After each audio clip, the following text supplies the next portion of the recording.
Stand up, New York Giant fans. Couldn't find my hat. Normally I have the hat on. My hair looks crazy. I'm getting a haircut in a week. My brother's wedding. I'm waiting.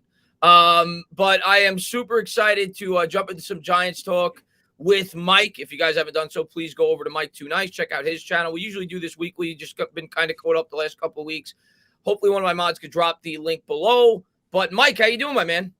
I'm great. Yeah, I've had some haircut issues as well. I finally got one. Didn't really do my hair today, so I'm wearing a hat. But I got my hair cut by the third different person in the last, I would say, 15 years. And that's a whole different story. But yeah, I'm finally happy I got one. But yeah, I wish honestly this week went better for the Giants. It felt like a lot of stuff that we wanted to go right didn't go right with the whole division winning and whatnot. So that kind of sucked. But it was nice to get kind of like a breather and kind of refresh. And having a week 10 bye is not that bad, right in the middle of the season, basically. So we're not getting worn out. But hopefully, the second half brings us a lot more wins because we sure as hell need it.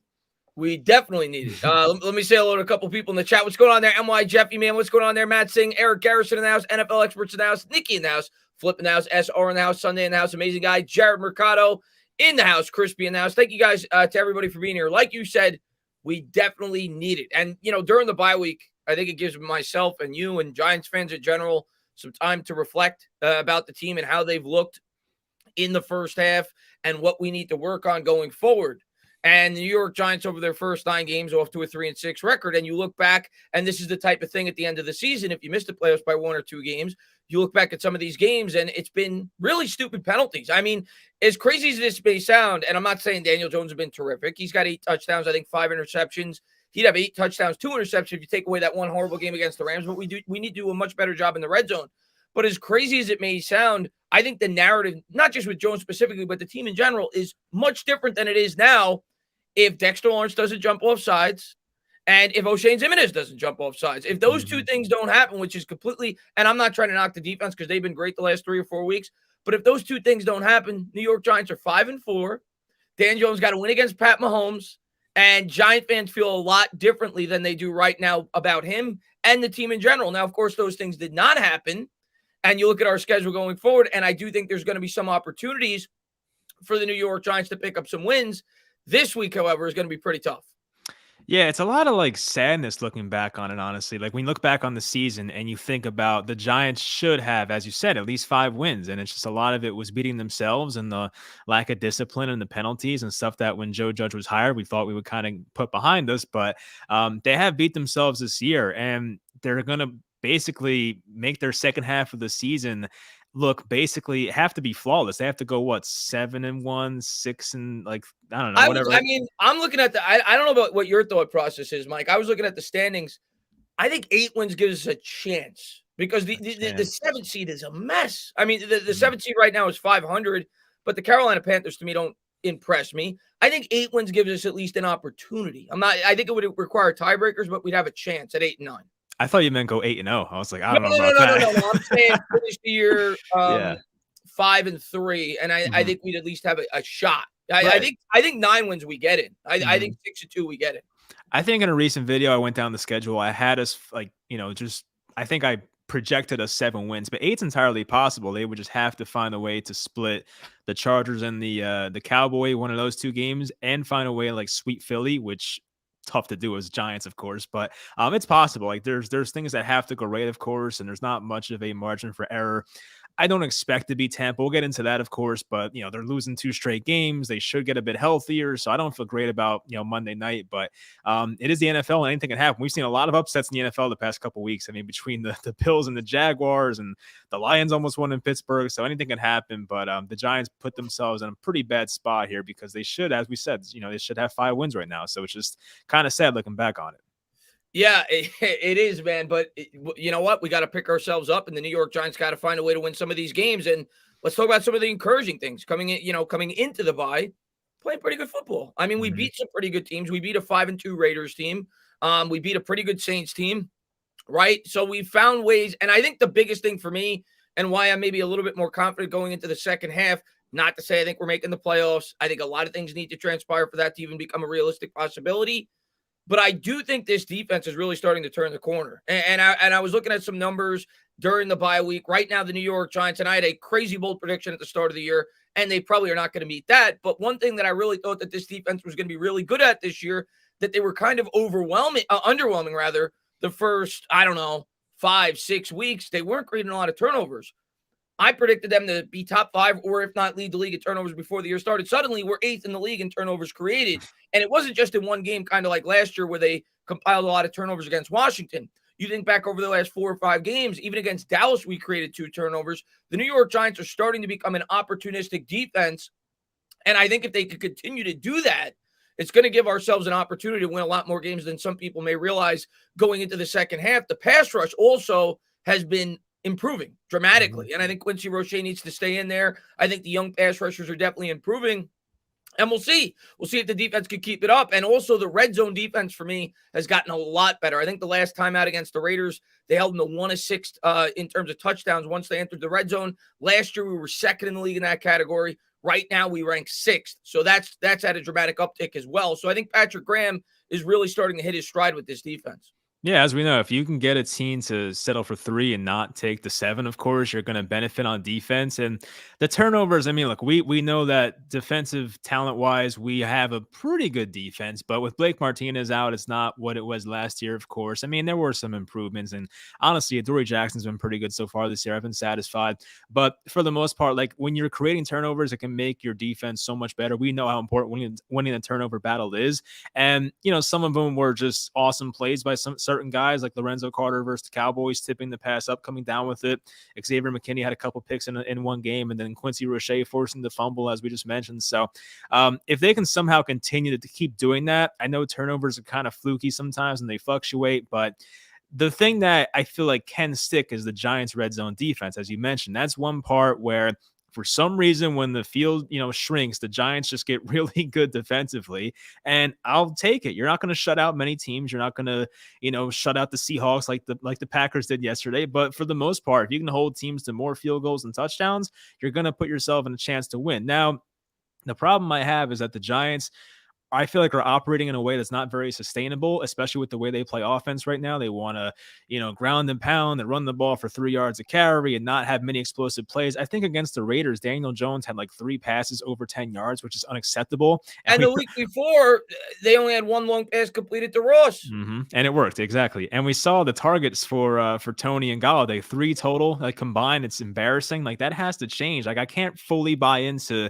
we're going to make the playoffs unless the offense changes. We can't expect the defense to win every single game for us. Like it's just not, I don't know. You can't really have sustained success if that's your mindset. So Jason Garrett, something has to change there. And I do think the offense could get better with the weapons coming back, and our left tackle is trending in the right direction coming back. That is the biggest thing, honestly. So if we can get that going for us, it really depends on the offense is what I'm saying. So I think the defense will continue to play well.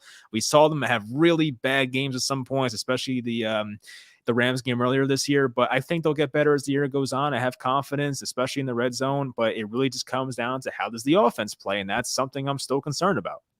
Yeah, well, we're going to talk about the offense. I wanted to start with the defense because I think that is starting to turn the corner. But the offense, like you said, we're going to have some guys coming back. Hopefully they could start their stride in the second half, but I definitely have my doubts. I've definitely started to turn away from even supporting Jason Garrett at all. I thought he did a horrific job that last game. He's had his moments this year where I thought he's called a pretty good game, but overall he continues to be a major problem. I want to talk more about him in a second. Let's get to a couple of these. Yuri, Matt, thank you very much. Last year bye, we started out slow versus the Bengals, but able to beat them. Judges 1-0 after the bye. That's fair, yeah. Yuri, and that's a very optimistic way to look at things. And the New York Giants are 2-1 off the bye over their last 3 years. 1-0 with Joe Judge. And I love that you're optimistic. That was going up against a Joe Burrow-less Cincinnati Bengals team. This is going up against a Tom Brady-filled Tampa Bay Buccaneers team and a Tampa Bay Buccaneers team that lost their last 2 games. Now, you can look at that one of 2 ways, Mike, and I saw what you said on Twitter, and I kind of agree with your take. You can look at it one of 2 ways, though. One way you can look at it is, oh, my God, we're going to have to go up against Tom Brady and the Tampa Bay Bucs now coming off of 2 straight losses, and they're super hungry now, and they know they need to win this game because they're thinking first-round bye. They're thinking about, setting themselves up for the playoffs, and they need to get back on the right track, and this could be a get-right-quick game for them. The other way you could look at it, Mike, you could look at it like, well, maybe the Bucs right now aren't as good as we thought they were, and maybe they will become that team throughout the course of the year. But now they've lost to 2 straight backup quarterbacks back-to-back weeks. That defense doesn't look as good as we once thought it was, at least coming into the season. So I think there's 2 ways you could look at the Tampa Bay Bucs. I'm kind of siding more with you. I think Tom Brady's going to come out really hungry. He's not going to be looking to lose 3 straight games, but I think you can look at it both ways. Yeah, I agree with that part. You can actually, absolutely make the argument of, oh, well, Tampa's secondary is very injured. We saw Richard Sherman's down again with an injury. We saw Tom Brady now has back-to-back games of 2+ interceptions. Does Tom Brady have an interception problem? Is he hitting this weird part of the season where he, for some reason, is turning the ball over? Now, some of the interceptions were not his fault yesterday, but it's possible. They're not really like the part of Tampa that was so great about them last year when they hit their stride was like the ball control and not turning it over. But now if Tom Brady's making bad decisions, and if the Giants can get a pass rush here, we as Giants fans know that if you get Brady rattled, good things can happen. So it's not entirely impossible to win on Monday, but I do kind of side with what I said, of course, on Twitter, is that it's going to be tough with them in the circumstances coming off the 2 straight losses. I still choose to believe Tampa's a very elite team, and they have good coaching and whatnot, and they have the best quarterback of all time, or most accomplished. So it's going to be a tough game, but I'll tell you what, if Joe Judge can find a way to go 2-0 off the bye, not only should he be back here next year, but, well, I don't want to go too far, but yeah, he'll be back here next year. I'll go with that. I already, our opinions are entitled to change week to week. And I know some weeks fans and myself are going to feel much more down on Judge than others. I am still not completely sold on Judge at all, not even close to completely sold on Judge. I think his timeout usage this year has been horrific. I am definitely leaning towards the fact that I do think he will be back next year, Mike, because I look at the rest of our schedule right now. And like you were kind of saying earlier, I think we win at least 6 or 7 games. And if that's the case, I would lean towards that. I think John Mara is going to be in favor of bringing Judge back. Yeah, it may not be the right thing to do because once again, we're doing not keeping the GM and head coach together, and it's going to screw things up, but that's what we're used to as Giants fans. But I do agree, if Joe Judge does find a way to just not have an embarrassing second half of the year, I do think he will be back. Is that the right move? I don't know. Like, what other coaches are out there? I mean, like Brian Daboll with the Bills is interesting, but would he come to the Giants? I have no idea. So there's certainly options every year for head coaches, but will they be improvements over Joe Judge? Is it worth it to ruin the continuity? Does John Mara want another coach? For how many coaches is it now? Like 4 and 5 years? Like, yeah, I mean, we've had since Coughlin in 15, we've had Coughlin, McAdoo, Shermer, and now Judge, and it'd be a 5th since if you count Spagnuolo too, that's another one. So yeah, a game or 2, yeah. So it's been a disaster, man. And that guy Jose, man, thank you very much. Do you think next year the real Barkley will be back? It's a good question. Here's what I'll say, that guy Jose, and I'll let Mike speak on this as well. Barkley, obviously, he's had a number of injury problems. Here's what I'll say. If the guy could stay healthy and we address the offensive line in the draft and we fix the line, do I think he could be a great running back next year? Yeah, I do. Why wouldn't I feel that way if they could fix the line and he could come back healthy? I thought we started to see glimpses of it against the New Orleans Saints. Now, obviously, you got to worry about whether or not this guy can stay healthy, though. Now it's been 3 years. He's had 1 really bad injury with the ACL tear, and he's had 2 ankle sprains, high ankle sprains. So you got to worry about that. I definitely have doubts about whether or not the guy could stay healthy long term. But if the guy's healthy and we fix the line, I see no reason to think that why couldn't Saquon Barkley come back and be a very good running back? That's well said. I pretty much agree. I think we can get to 90% of Saquon from 2018. I don't know if we're ever going to see that same guy again because, of course, when you're younger, fresh out of college, it's like you're pretty much at your peak for a running back. We see it with Najee Harris and all these other rookie running backs coming out the draft every year. But I do agree with the offensive line part. My answer immediately was thinking of the surroundings. If you give him an offensive line that can run block, if you give him a play caller that uses him the right way, like, they use Christian McCaffrey or even use Dalvin Cook or something like that, then it's possible. But I just don't think we'll see 2018 Barkley. But if we can get 90% of that, which is still a phenomenal running back, I'll sign up for that right now. It just depends on what they can put around him. And I don't know if I trust the Giants to do that, but I do think Barkley, in the right circumstance, can still be a very damn good running back. Top 5, top 6, top 7, somewhere in there. Yeah, I misspoke. I know it was one high ankle and one low. I see everybody correct me in the chat. I misspoke. The last one was labeled a low. Regardless, he missed just as much time as he did when he had the high, and his ankle looked like a grapefruit. So, he's missed a lot of time due to whether you want to call it a high ankle sprain, low ankle sprain, middle ankle sprain, diagonal ankle sprain. He's missed time both years. The first time that he got it, he came back, and he wasn't near himself the first 3 or 4 games. It looked like they rushed him back. This year, he's had to sit out. Hopefully, he's back by next week. But nobody's rooting for Saquon Barkley more than me. He's my favorite player in the team. But I definitely have my reservations about whether or not the New York Giants should commit a long-term contract extension to the guy due to the fact that the team hasn't been winning and he's had significant injury problems. But we need to see him stay on the field, improve, and the Giants need to finally build this team the right way, in my opinion, at least starting next year. And that's finally fixing this offensive line, because that's been the biggest disaster for me. And I definitely agree with you, Mike, that the play caller, Jason Garrett, I mean, I posted this on Twitter the other day, Mike, and it's the same. Think about this, Mike. It's the same exact personnel. As a matter of fact, the personnel is worse with this team, with the team in 2019, rather. Granted, we've had injuries with this team. Galladay hasn't played a whole lot. Barkley's been banged up, whatever it may be. But in 2019, with Darius Slayton being the number 1 wide receiver, the New York Giants had more red zone touchdowns with Pat Shurmur that year in Daniel Jones's rookie season than they've had with Jason Garrett since he's been with the team. In 27 games, or 16 plus 9, 25 games, they've had less red zone touchdowns than they did with Shurmur in 2019 and 16. It's a joke. I mean, you can use every single statistic to prove this is why Jason Garrett sucks at his job. I've seen so many of them, whether it's on Giants Twitter or just regular NFL people or podcasts I listen to. There are so many embarrassing Jason Garrett stats out there that I don't know why he's still employed, other than the friendship he has with John Mara, which shouldn't be enough to keep you employed. If you're just that bad at your job, I just don't think it's worth keeping. And I'll tell you what right now, if they bring back Jason Garrett for next year, I'm going to have a tough time buying what they're selling. I'll tell you that, because I can't stand the guy. It's the most boring offense to watch. There's no explosive plays. You signed Kenny Golladay, who was making big plays in Detroit. We don't even use him downfield. Daniel Jones last year was a really great downfield passer. We don't take advantage of that. We saw in 2019 what he can do when you push the ball downfield and let Daniel Jones play freely. Yes, it brings you more turnovers, but in 2019, we had a much better offense than what we've seen the past couple of years since Jason Garrett's been here. So it's tough for me to buy in, honestly, if Jason Garrett's back next year. I pray to God he's not, because it honestly it keeps me up at night. Can we get the right offensive mind in here? Because honestly, as I've said in the past, I don't think Daniel Jones is the most uber talented quarterback of all time. I think most of us feel that way. But I will say Daniel Jones, with the right team around him and the right play caller, can be a pretty good quarterback.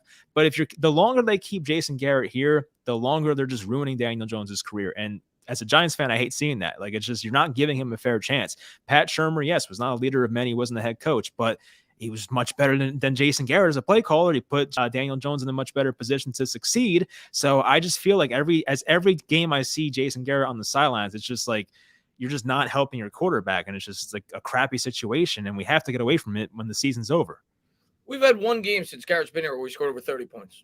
That was on defense too, right? That was a defensive touchdown, or I believe it was. So Tyler Fackrell, yeah. It is what it is. John, man, thank you very much. We have gotten more production from Roche just in 2 games when he started than Zoe Carter and X-Man's whole season. Been saying forever Zoe and X-Men are trash. John, at this point they are. I mean, they've had some injuries, but at this point they are. There's no denying that. And even when, and I have no problem when Zimenez, and I'm assuming they'll be back this week. I don't know. I haven't heard anything in terms of their injury status for this week, but they've had 2 weeks off, so we'll see.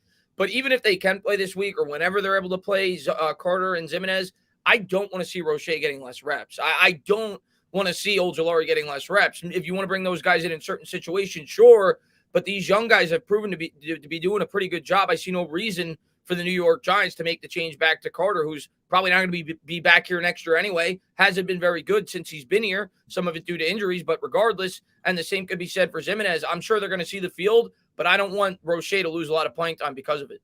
I agree 100%. I want to see more of like a youth movement here. I know we're still kind of in the hunt for the playoffs, of course, but there's no benefit, even offensive line wise. What's the benefit of playing Nate Solder anymore? Just put Matt Parrott at right tackle. What are we doing here? You know what I mean? Like, there's that. And I was a big O'Shane Zimenez fan. I was like doing backflips when we took him 95th overall a couple years ago. But even I realized the guy's not good. Like, they have to, I'm not saying just cut him right now, but you can't put him out there for 50-40% of the snaps and expect him to make an impact. He's not that guy anymore. It's just, it is what it is. He looked promising as a rookie, never developed since then. So Quincy Roche is at least showing you something, signs of life. And even when Ellerson Smith, who I think might have been active last game, I'm not sure, but even he should make some type of, not an impact, but they should play him at least at some points. And of course, Azeez Ojulari, Lorenzo Carter, you mentioned, probably does not have much of a future here. So it's like, I don't know. I'd rather just see what we have in Roche. I don't think Roche is going to be the greatest pass rusher in the NFL, but why not see what you have? If he can be like a really good rotational piece, then that's a great guy to have. So see what you have, because Lorenzo Carter is probably not going to be here. O'Shane Ximines, I doubt, will turn his career around at any time. So just play the young guys. I see no downside to it. That's what, and it's been working. So why change it? Yes. Man? I'm in complete agreement. DeGrom, man, thank you very much. Patriots were such a force with Brady because they had a top 3 O-line and a top 10 D-line every year. Games are won in the trenches. I mean, DeGrom, it's not your opinion, it's fact. And I laugh at people when they try to combat that fact. It's fact. That's where games are won. That's where games have always been won. Yes, the sport of the football has changed in terms of it's become a more pass happy league, but you still need to win in the trenches consistently in order to win football games. And you don't just look at Tom Brady, you look at Ben Roethlisberger. Ben Roethlisberger's entire career had an elite offensive line. People never point to that, but 100%, and I'm sure Mike agrees with that. Yeah, offensive line. If you have a great offensive line, I think Gettleman had a quote that said, "Big men allow you to compete," and it's one of the few Gettleman quotes I actually agree with. When you have an offensive line, you can do a lot of things. Like it just helps. If you look at every good offensive line out there right now, there's usually a good team behind it. Like, Cleveland is a 500 team, but, they're playing with an injured quarterback and he's not even that good anyway. You look at the Colts and Carson Wentz, his whole reclamation project's going well. And the Patriots, Mac Jones has been very impressive, but how does Mac Jones look if he's on the Giants right now? Probably like crap. Let's be honest. It's not going to be as good. So, if you can get an offensive line, I know it's easy to say, like, let's get a top 5 offensive line. I still have to find the guys. And the Giants, of course, have definitely used a lot of high resources on offensive linemen, whether it's the pick of Eric Flowers or even back to Weston Richburg and Justin Pugh and guys like that. They just can't get it right for some reason. So it comes down to getting the right GM and guy who can find the players, but at least they're attempting to get offensive linemen. At least Gettleman took Andrew Thomas 4th overall. At least he took Matt Pear. At least he paid Nate Solder a ton of money. Yes, it didn't work out, but at least they're trying. They just got to get the right guys. And if they do, then it's going to make the whole offense better. I think Jason Garrett, as bad as he is, would be a lot better if he had a good offensive line, but that's an issue. I completely agree with you on that. And it's why I consistently say I blame the Giants a lot more than Jason Garrett himself, because the Giants should have realized had Garrett had a strong offensive line, his offense could excel, but they had to know that their line wasn't that good. So it was never a good fit with Jason Garrett. You put him on the Browns, I think Garrett could operate a good offense, but let me say this though about the offensive line. I think people sometimes make too many excuses for Jason Garrett. For those that watch my content, I made a video about how Derek Carr has twice the deep ball attempts that Daniel Jones has. And he literally has an offensive line just as bad as ours. And it's like, I can't sit here and be like, all right, I get you, Jason Garrett. You can't go deep because of the offensive line. But he has no innovation. You see other teams do it that have, like, the Vikings have a pass blocking offensive line that was worse than ours, but Kirk Cousins still goes deep. You see Derek Carr going deep. What is holding Jason Garrett back? That's the part I don't get. You can't just use the offensive line as the entire crutch as to why you can't let Daniel Jones go deep. It just doesn't make sense to me. You don't need 5 seconds in the pocket to go deep. You sometimes need 2. Let your guy go deep and just lob it deep and see what happens. You have Kenny Galladay. You have Tony now. You have Shepard. Like, you have the personnel to do it. I just don't think Jason Garrett does it. I don't know why. I really don't know why they don't do it, but it's frustrating. Yeah, I mean, I think part of it's definitely the line, but I agree with you that it can't be used as the full excuse. Yeah, it can't be the whole reason. No. And Marco, man, thank you very much, man. If we get a new coach, please don't tell me again about a young mind. We had that 3 times. Give me the oldest coach out there with experience. Oh, God. Well, Marco, let me think here. We had, obviously Coughlin was old, but you're not talking about that. You're talking about the last 3. McAdoo, they hired because they were panicking he was going to go to the Eagles. Probably that's probably why they hired McAdoo. Let's be honest, because the Eagles were interviewing him. That was definitely part of it, and obviously he was already on the staff with the offensive coordinator. But Shurmur wasn't young. Shurmur had experience as a head coach with the Browns, right? So he wasn't particularly young. I don't know. I just want to get the best coach, whether that be a guy that's a seasoned guy, like a guy like Harbaugh, or I don't know, insert name here. Sometimes it works, sometimes it doesn't. I could point you to several, like Ron Rivera, Mike. How's he looking with Washington right now? Could be better. Yeah. Yeah, it could be better. Obviously McCarthy's working good with the Cowboys, but a lot of Cowboys fans tell you it's in spite of him. So I think you can find a good coach either way. You got to find the right guy, though, and you got to give him an opportunity to set his plan in place. Yeah, no, I agree with that. I mean, I don't think when you're searching for a GM or even a head coach, you should put like an age limit on it. It doesn't make sense to me. Like, I think you should just find the guy who thinks the best. Like, if you interview 32-year-old Sean McVay and you know he's the best candidate, you hire him. If you're the Browns and you interview 33-year-old Andrew Berry for your GM job and know he's the right guy, then you hire him. Like, I do think John Mara sometimes suffers from this. Like, I feel like John Mara doesn't want to hire young guys. He went outside the box with Joe Judge, of course, but I just feel like, especially with the GM spot, I don't think Mara wants to go young. I can't see Mara going like under 45 years old. That does not feel Reese like a was John relatively Mara young, wasn't he? was he? Maybe, yeah. I don't know, but obviously he knew him though. It wasn't from outside the organization. That's a part of it. Yeah. Yeah. It'll be interesting to see what they do at the end of the year. I have my thoughts at least as of now. I'll have my final thoughts at the end of the year because it'll probably change based on how the team plays. In terms of what they're going to do with the GM, I definitely think we're moving on from Gettleman. It's just a question of whether or not they hire an in-house guy or if they bring in an outsider. And I think the rest of the year is going to dictate at least where I think they're going to go. Yeah. Grim Man, thank you very much. He says, my biggest fear is the Giants winning just enough versus bad teams to convince Mara to promote Abrams, retire Gettleman to appease fans, need real changes. That's kind of what, well, he just said it. I think here's what I'm going to, Mike, I'm going to, I know what you think they should do. That's not my question. Let's say the Giants win 7 games, which I think we probably agree that's probably where they're headed. Right in that ballpark. Let's say they win 7 games. And Mara is dead set on keeping Joe Judge. Let's just start with that. If you know that as a Giants fan, and you know that Mara is going to force Joe Judge on the next GM, what would you rather have? Them to hire a guy like Abrams or a guy like O'Brien from on the staff, or to hire an outsider and force Judge on that outsider? Because I think that's the question. Because if they're sticking with Judge, those are your 2 options. Yeah, I want an outside hire for GM. That's 100% what I would want. But I've even seen this laid out before. I would rather stick with Gettleman one more year than promote Kevin Abrams. Like, I know people think I just hate Gettleman, which I guess is partially true. But I'd rather have him for one more year and not promote Abrams or even O'Brien. Like, I don't see the point of doing that. Like, I just don't. It's just such a, I don't know. John Mara would just piss me off to no end if that was the case. I am very much mentally prepared for Louis Riddick to be the next GM of the Giants. I could see that happening. You think that's going to happen? For sure. I could see it. I wouldn't be crazy about it, but I'll give him a fair chance, of course. But I just, I could definitely see it happening. It would not shock me whatsoever. Yeah, well, there's been rumors that he's already talking to Mara at the games. Yeah. Obviously, we interviewed him in the past. I would agree with you if they're going with an outsider. He'd definitely be one of the guys that they bring in for an interview, for sure. I don't know what they're going to do at the end of the year. I'm with you because the way I look at it, Mike, is, and I think I agree with you. Like, if they're going to hire an in-house guy, I'd rather just get him for another year and see if Judge and Gettleman can get it to work for one more year. And if they don't, just blow it up at that point. We know the fan base is not going to accept that, though, which is why I think it's more realistic that if they want to keep things intact, that they fire Gettleman, use him as the pound of flesh, and promote a guy like Abrams or promote, whoever. But I'm kind of with you. That's what I prefer. But at the same time, I don't want John Mara forcing Joe Judge on an outside GM, because then you're limiting your hiring candidates. At least that's what's going to happen, probably. Sadly, I think that's why I almost feel like, Mike, if he's going to do that, I almost want them to stick with the GMs that they have, whether it be an in-house guy or get him for one more year, and if it fails, blow it all up. Yeah, either that or just fire Judge. Like, I don't want. Yeah, but I'm saying, in my heart, I think Mara's not going to fire Judge. Oh yeah, I agree. Yeah, but I don't know. We know it's the wrong thing, but he'll do it. Yeah.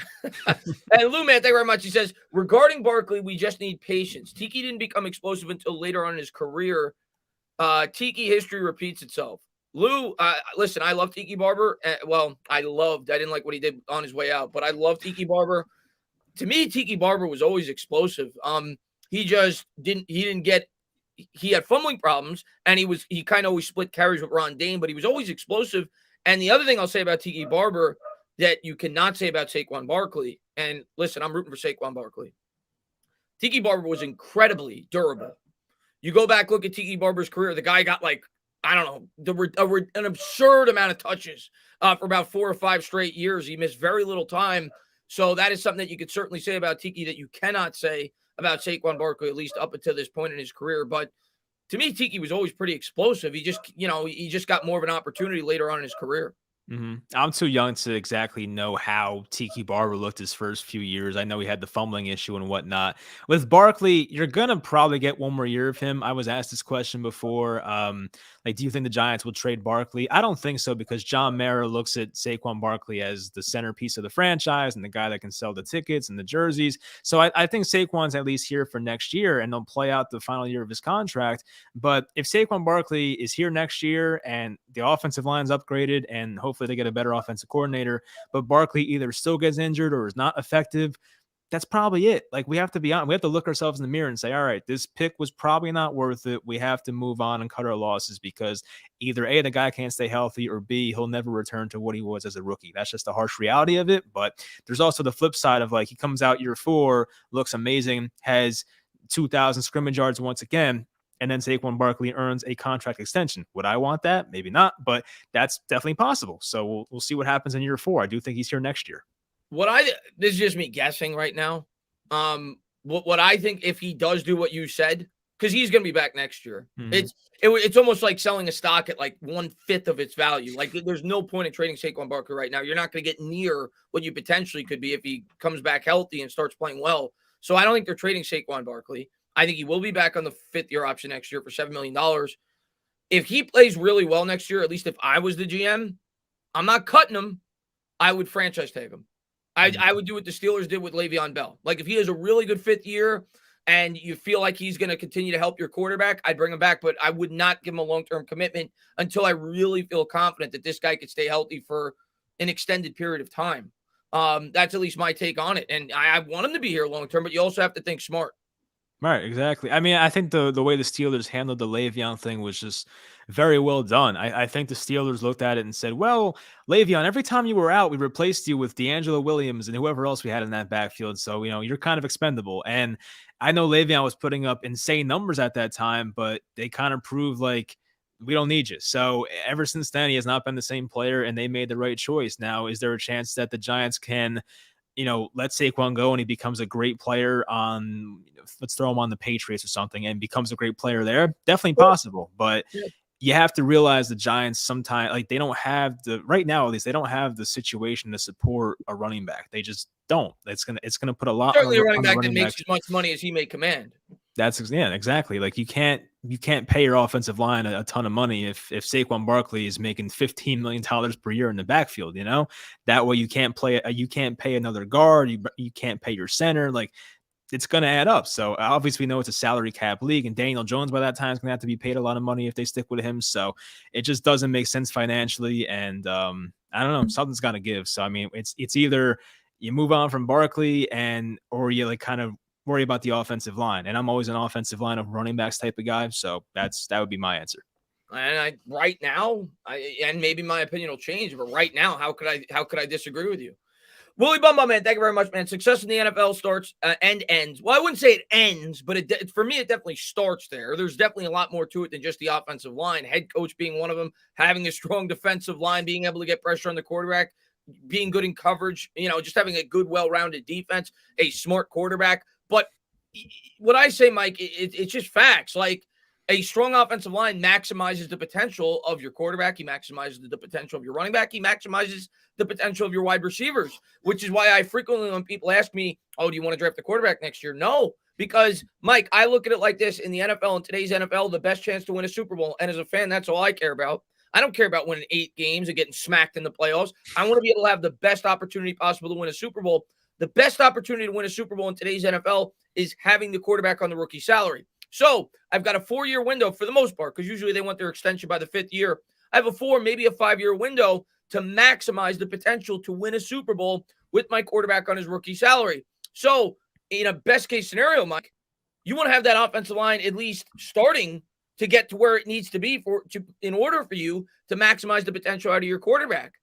And right now, our offensive line is nowhere near that. And especially in a quarterback draft like this, where nobody's really jumping off the page, I'm not dying to draft a quarterback this year. I'm with you. Yeah, I would rather just stick with Jones next year and not force some stupid pick on a guy that's not really worth it just to make a change.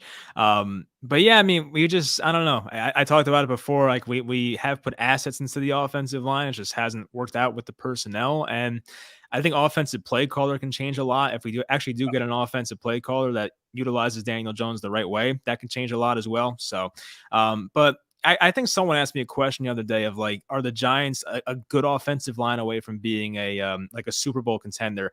I had a hard time saying that, but I do think the Giants would be at least a playoff team if they had like a top 5 offensive line. For sure. They'd be a playoff team if they had a top 5. It's like I still don't know who Daniel Jones is, and we have to find that out, of course. But he'd be better with the top 5 offensive line, like any quarterback. So, everybody would be better. So the defense would be better because you'd have a better, stronger time of possession, and the whole team would be better. Barkley would be better running game. So yeah, I think they would be at least a 9 or 10 win team right now if they had a good offensive line. But where do you find any offensive linemen? That's the thing. It's easy to talk about, but we gotta find the right guys. We got 2 first-round picks. We do. We got 2 first-round picks. John, man, thank you very much, man. If Judge is going to be stubborn, he doesn't belong as the head coach. He should have demoted Jason Garrett at the bye and promoted Russ Callaway from LSU. Why did he steal him from LSU? Callaway has an exciting offense. Kadarius Toney would love it.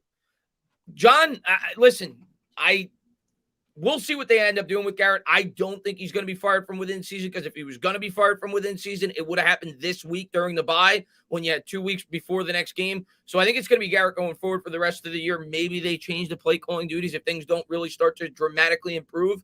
But the thing I'll say, John, and I want Mike to talk on this as well, I don't think and I know with the Browns it worked, actually. They did make a change in season, and you saw Baker Mayfield play much better in his rookie year, right? With Freddie Kitchens, which is why he got the job. But I think I don't know if a change from within season more often than not is going to make a dramatic change with an offense, because it's still going to be the same scheme.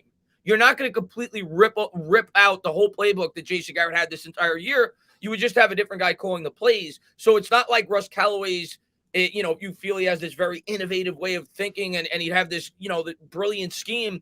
That's not going to be implemented until next year. So they may make that change at the end of the year. I don't think it would make that much of a difference on this year's football team.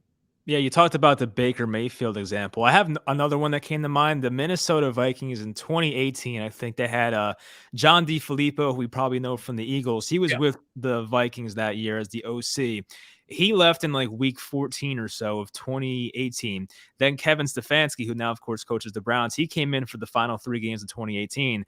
And the Vikings had like 2 of their best, offensive performances when Stefanski took over. So sometimes it just takes a guy to change the play caller. We even saw it like a couple weeks ago when what's his name? Matt Nagy had COVID, and they had what's his name? Bill Lazor, I think, was the offensive play caller, and Justin Fields had his best game of the year. Sometimes it's all it takes. And we as Giants fans saw this back in 2017 when Ben McAdoo gave up his play calling to, what the hell was the guy's name in Denver? What was the guy's name? I have no clue what his name was. We gave it to some other guy when we played the Broncos and we won that game. The Giants were like 0-5.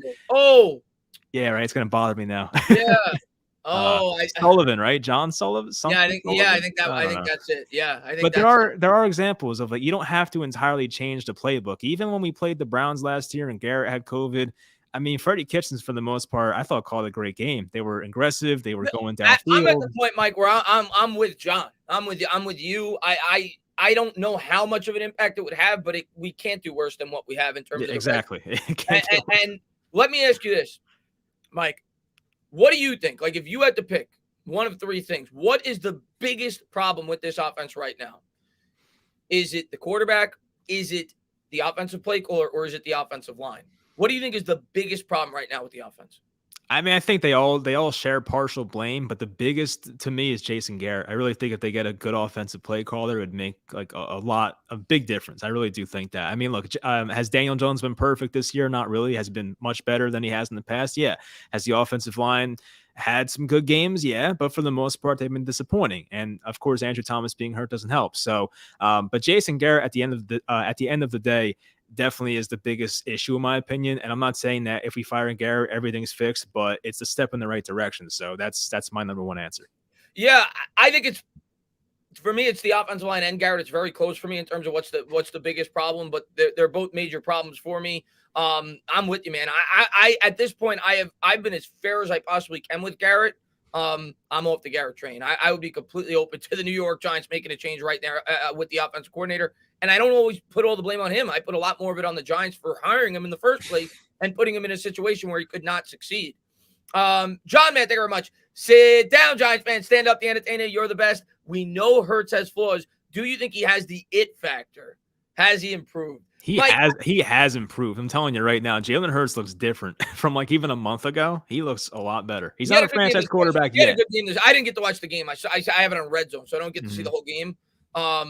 He had a much better first half this past week. I'll say that about Jalen Hurts. He made a very stupid throw on the interception. But yeah, he looks a lot better. I'm not ready to say this guy's the future, and maybe the Eagles will take a quarterback next year with all the picks they have, but I don't know. Jalen Hurts is making that decision tougher. I will say that. So, I mean, for Eagles fans, it's definitely encouraging, but he looks a lot better than he did even the first part of this year. So he's making strides.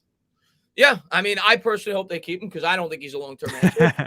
and they have 3 first-round picks. But hey, Hurts has won you 4 games. You've been somewhat competitive this year. I'm still not sold on him, but yeah, he did a good job this past week for sure, specifically in the first half, which is where I think he struggled in a lot of the other more recent games.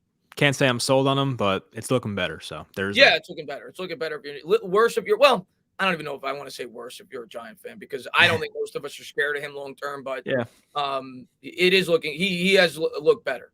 DJ, man, thank you very much. Hey, Chris, do you think DJ's potential is there yet, or a new offensive coordinator, no line, he could be better? Oh, for sure. That's a no brainer, Mike. And even you said that earlier. If you get, let's just say Shanahan fell in our lap, like the 49ers fired Shanahan and he wanted to come here as an OC. And you got him to be your play caller, and you drafted 2 first-round offensive linemen. Do I think Daniel Jones would be a better quarterback? Of course. He could literally be what Garoppolo was in 2019, but just run faster. That's a great quarterback to have, right? He took a team to a Super Bowl. Exactly. Yeah. Of course. I mean, you improve the 2 most important things for a quarterback, that being his play caller and his offensive line. He's going to look like a much better quarterback. For sure. 110%. I've always wanted to see that. Like, I don't know if we'll ever get to see this situation as Giants fans because we just can't build a team. Of course, we've seen this for a long time now, a decade. But I just want to see what Daniel Jones looks like on a good team. Like that would answer a lot of our questions. But we're just kind of in this situation where we don't know who he is exactly. There's people that are more sold on Jones than others, but we also don't know what he would look like on a good team. And that's going to kind of leave us questioning entering year 4.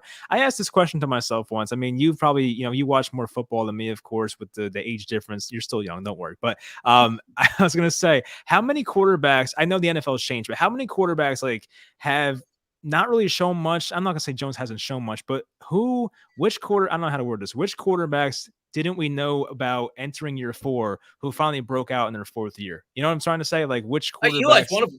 Eli's one of them.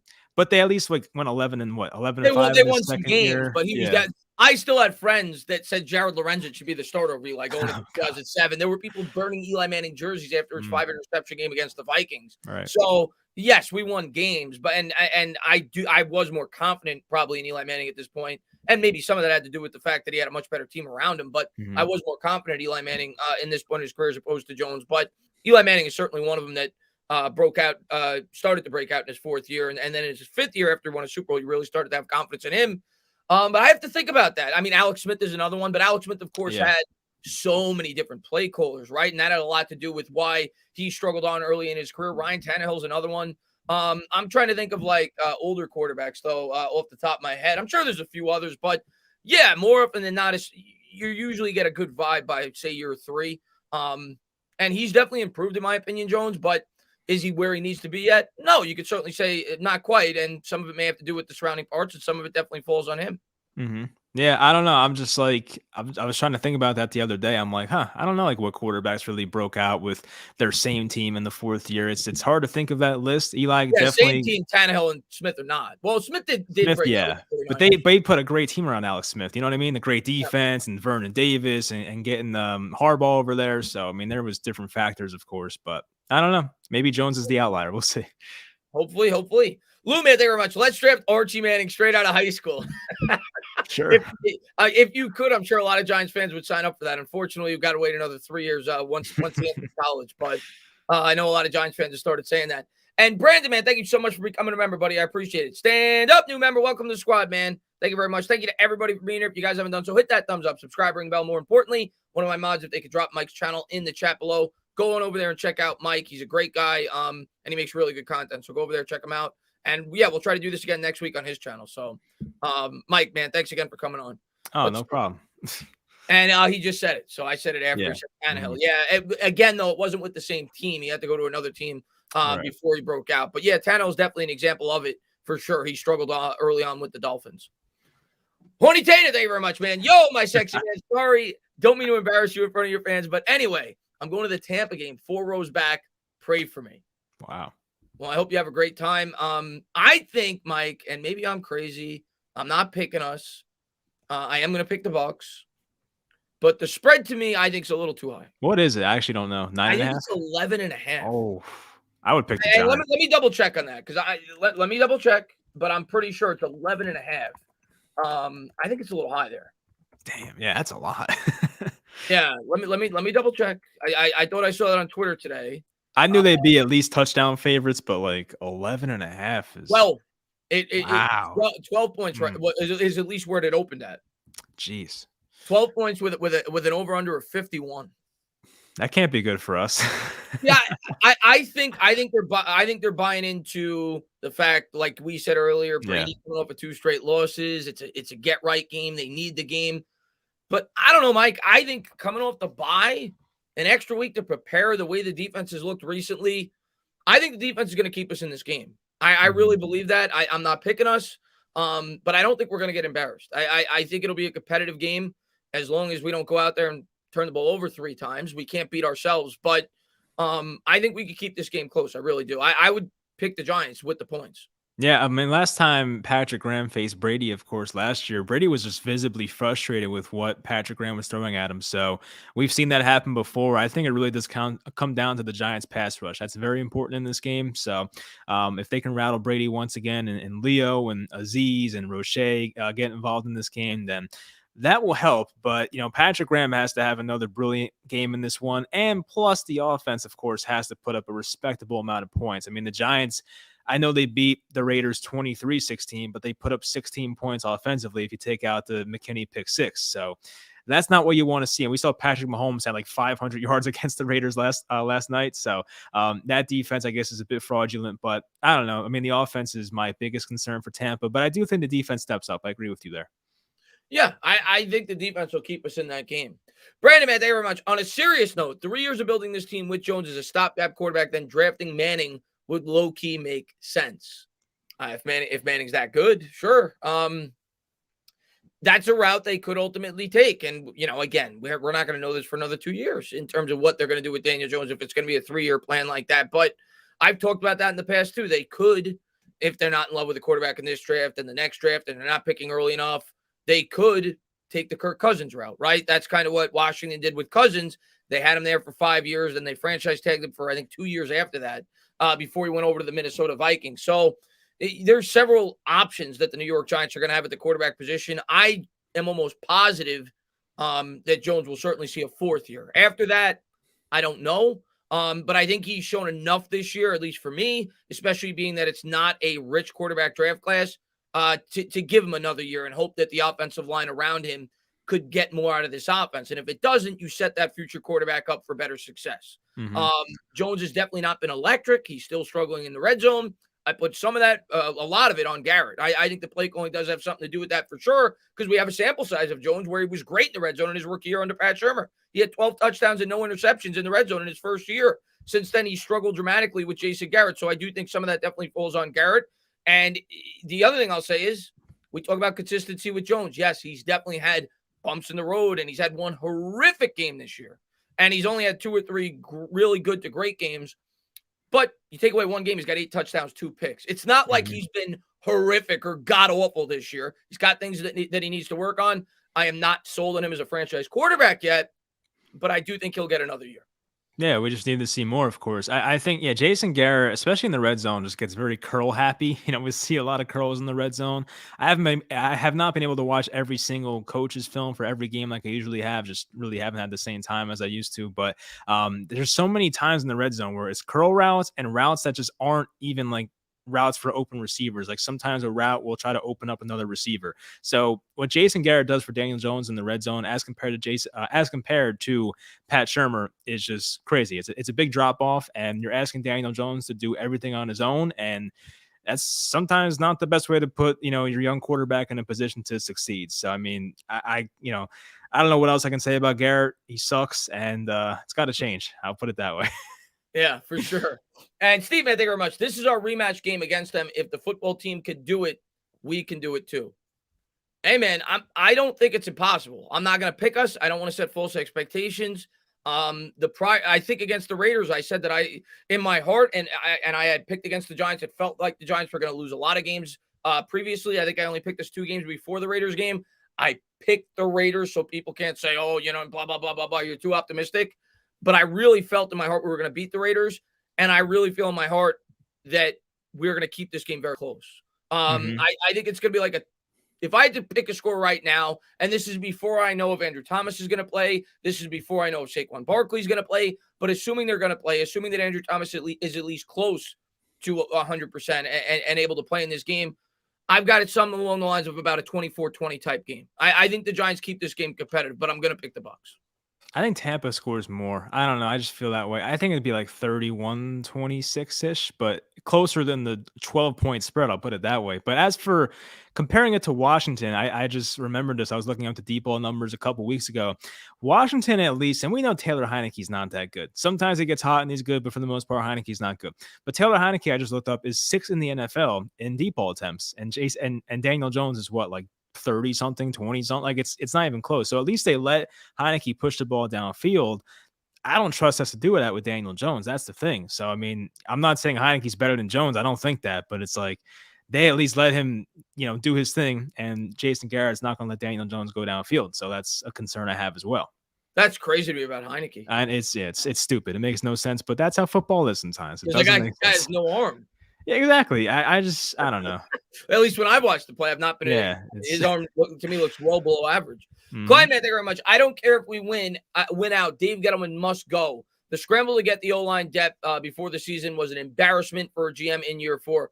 Klein, I agree with you, and I've been a guy that has tried to I don't know if I want to say side, but give Gettleman as much of an opportunity as I felt like was fair, and that's where he lost me this year. And I could say it a million times. Like Mike said throughout this stream, and I think Mike is being fair here, and I think he's right, because I think a lot of fans, when I talk to him, they say, well, Gettleman has ignored the offensive line. No, that has not been the case. He has not ignored the offensive line his entire time here. He did try. Didn't work with a lot of the moves. Like he said, Nate Solder. Trading for Zeitler was a pretty good trade, but we didn't keep him. Hernandez has not been worthy of that pick, but he did draft an early lineman his first year here. Drafted Andrew Thomas, Lemieux, Parrott. But this year, Mike, is where he lost me.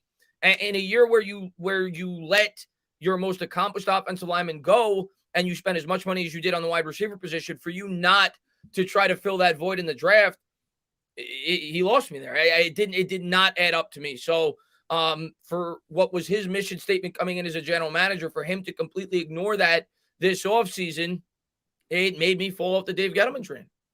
Yeah, I mean, look, it was shocking when they didn't take an offensive lineman in the draft, whether it was round 1, 2, 3, 4, whatever. The fact that they left with none was just insane to me. I mean, they displayed a lot of confidence in their offensive line, but a lot had to change. Like they had to expect a lot of growth from everybody. And Andrew Thomas took a step in the right direction. But as for the rest of the offensive line, I mean, not really. And a lot of the guys they were scrambling to get before the year started, guys like Skura, guys like Billy Price and whoever, Bredesen.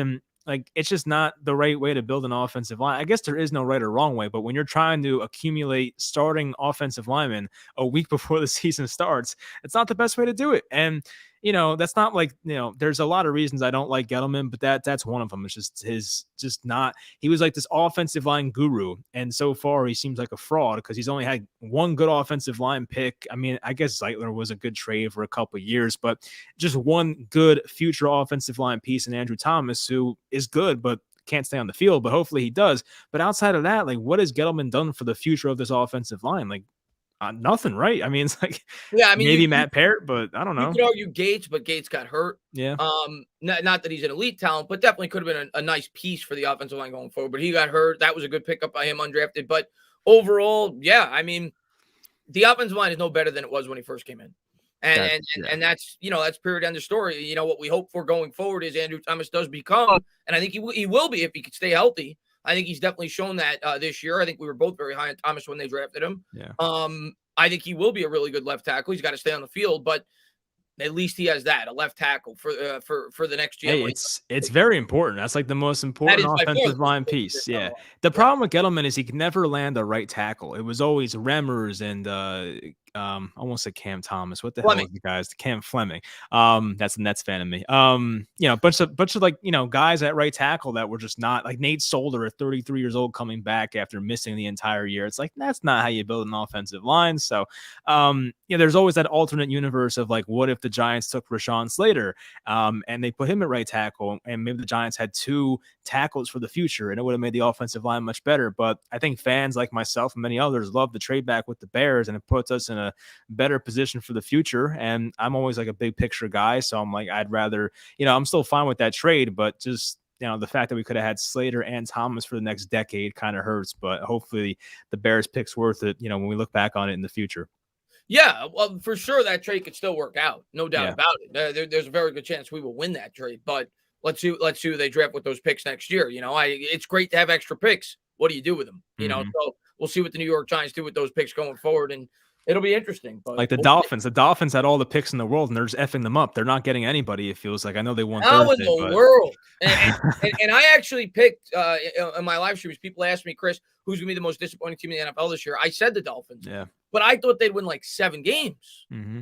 They're gonna win like 4, 5. Like, I don't know how that team fell off as much as they did.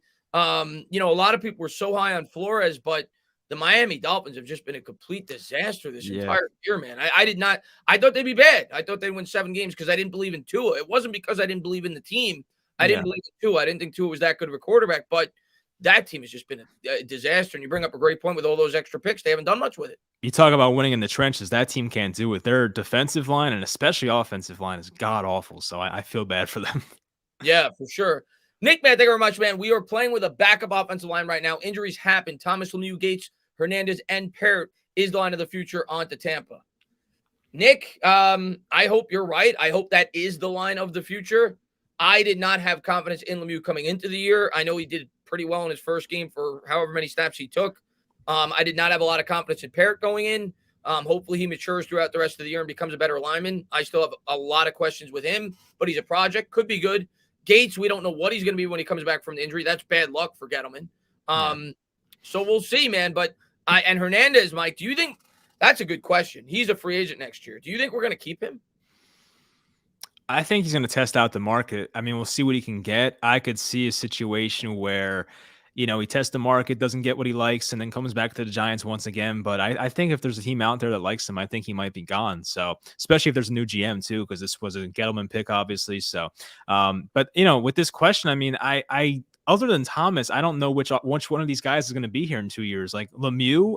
Who the hell's Lemieux? Like, he played last, like a swing tackle, but I'm not sold on him as being a starter. Nick Gates coming back from a very, very serious injury, multiple surgeries, of course. And Hernandez might leave for another team in this offseason. So like, there's a lot of question marks there. Lemieux, as I said, was like the worst pass blocking worst pass blocking guard when he played last year. And, he was hurt this year. He's a 5th round pick. It's not like it's a guarantee. There's only one guy in this offensive line that I feel very confident about, and it's Andrew Thomas. That's how honest I have to be right now. It's unfortunate because Nick Gates looked like a startable center for the future, and then we know what happened in Washington. But right now, at least as things stand, it's like Andrew Thomas, and I don't know who the other 4 guys will be going forward.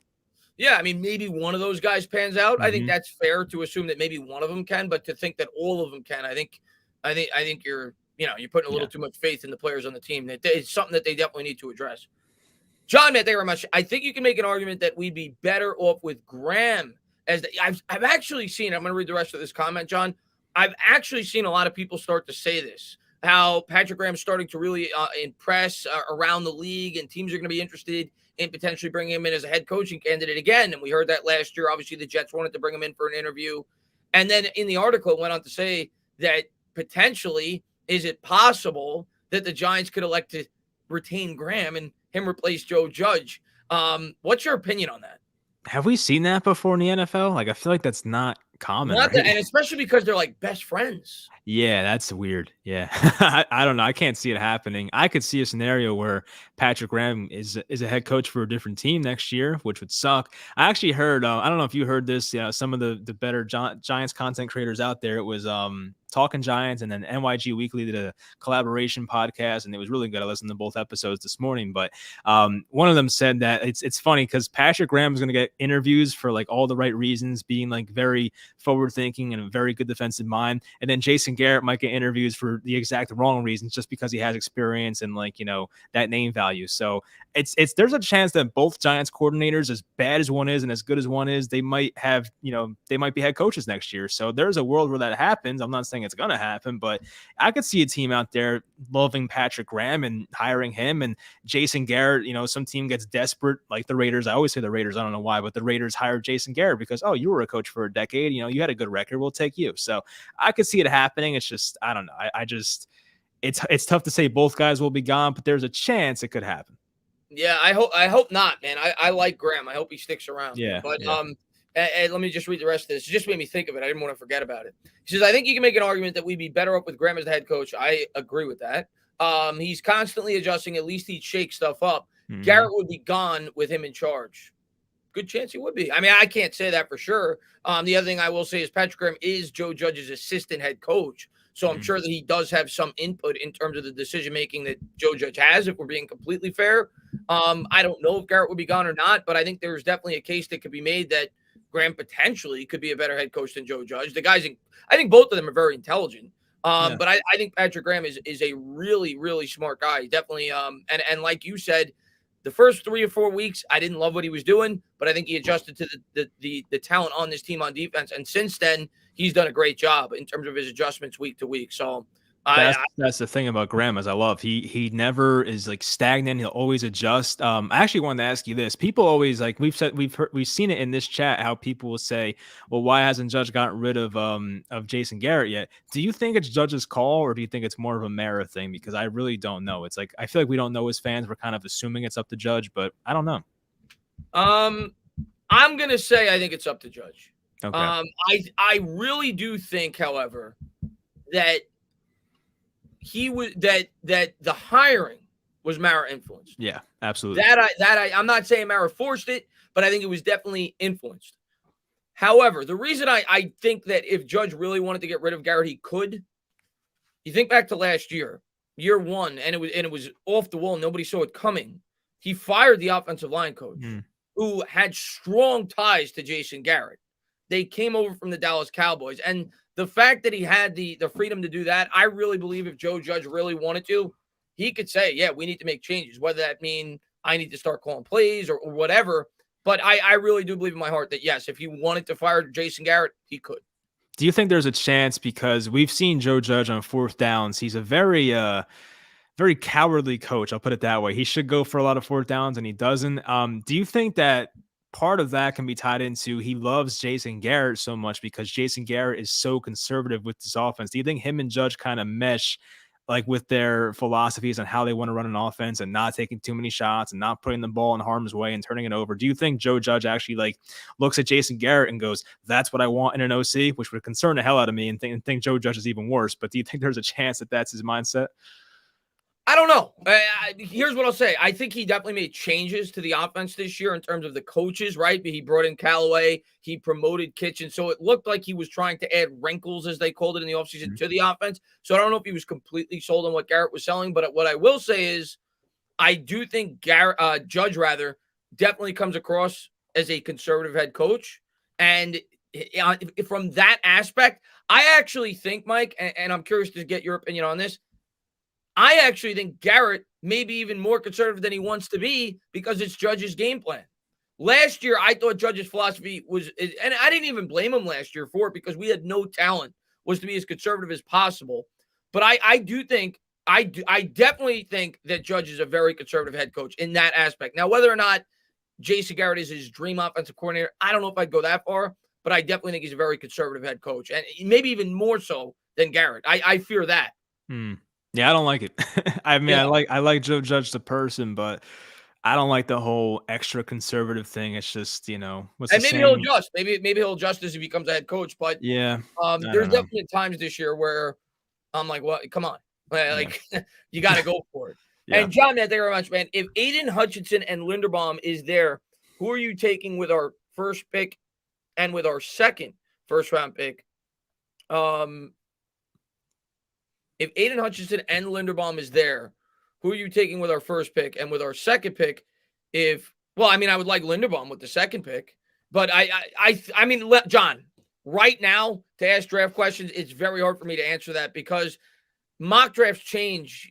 I remember Andrew Thomas was the second overall pick, and then people had him going 20th, like 2 weeks later. And right now we still got like 8 weeks to go, 9 weeks to go in the regular season. We still haven't even had the combine, anything else like that.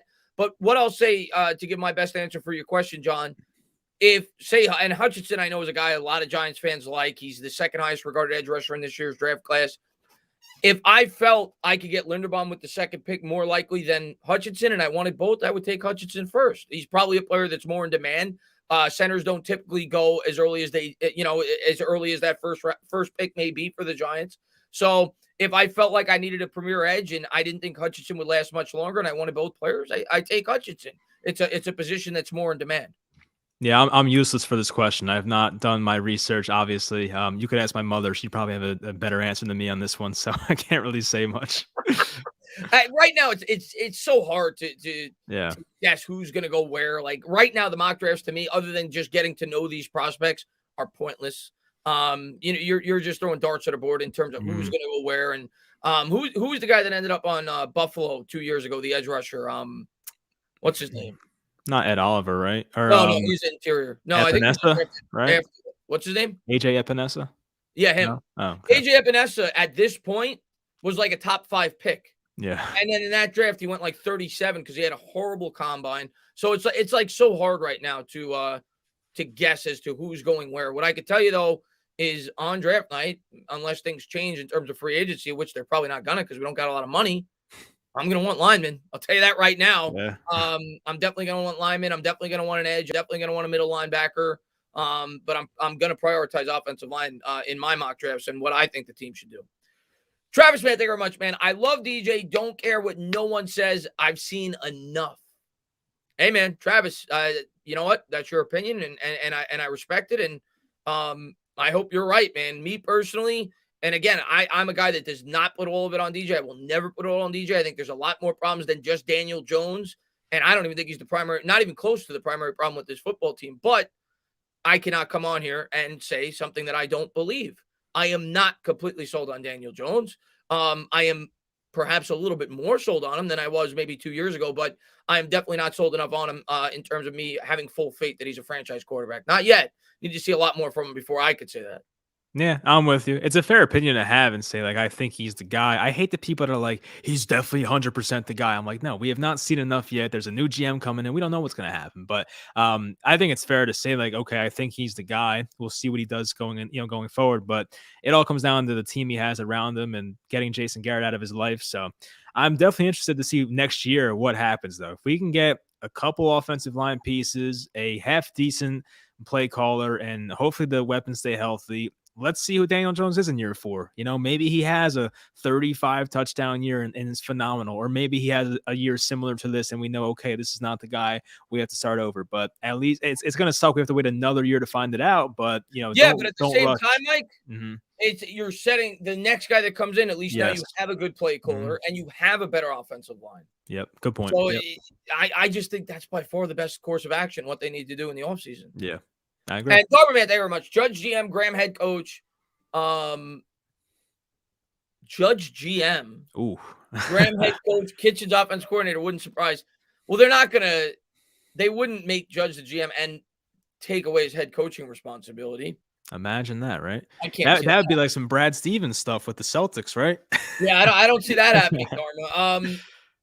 And I'll tell you what, man. I want Judge to be back. I don't want them to flip another head coach. Me personally, and I'm not in love with Judge this year. I don't think he's done a great job. And my opinion may change by year's end. But right now, if you ask me, if the team does what I think they could do and he improves a little bit throughout the year, I will definitely be behind supporting Judge getting another year with the Giants.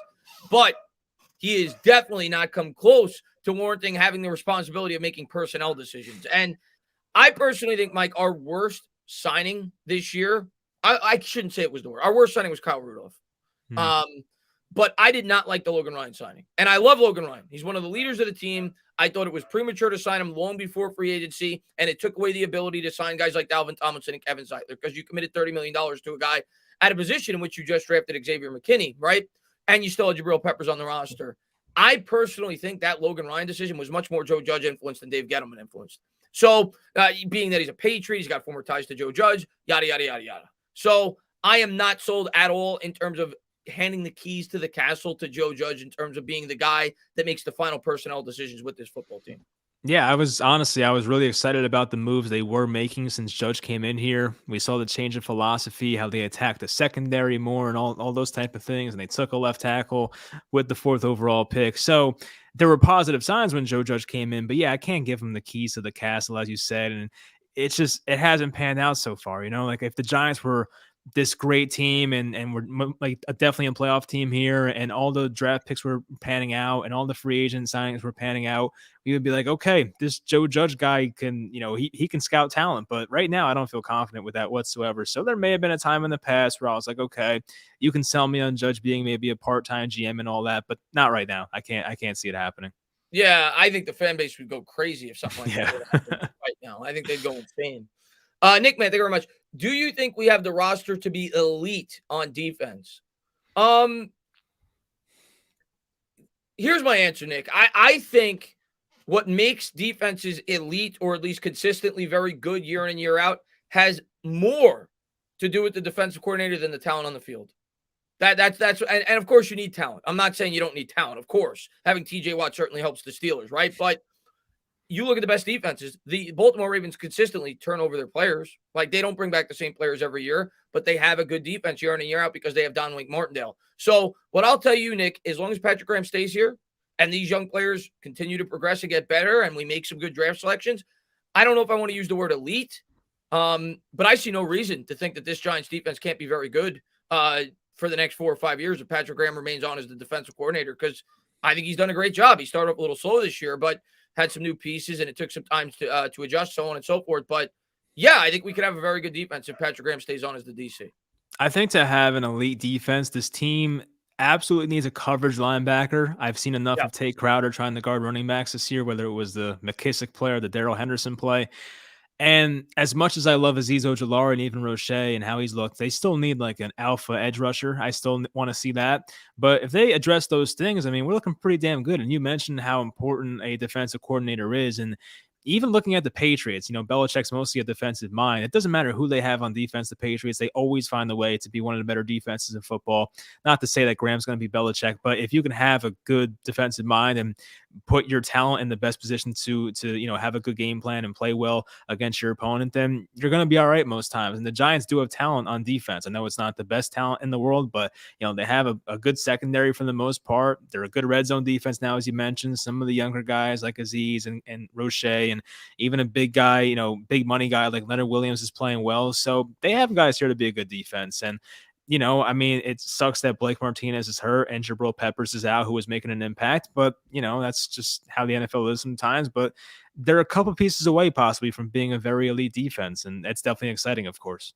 Yeah, I will definitely not use the term elite yet because, like you said, we need like that Bosa piece. We need that elite edge rusher, and we certainly could use a coverage linebacker. But I definitely think we'd be a top 10 defense for a while, even if we weren't able to get those elite pieces at those positions, because I believe in Patrick Graham, and I think he's done a damn good job the last 3 or 4 weeks to, I guess, get back in at least my good graces as a fan. I definitely think he's doing a good job game planning for this team on defense.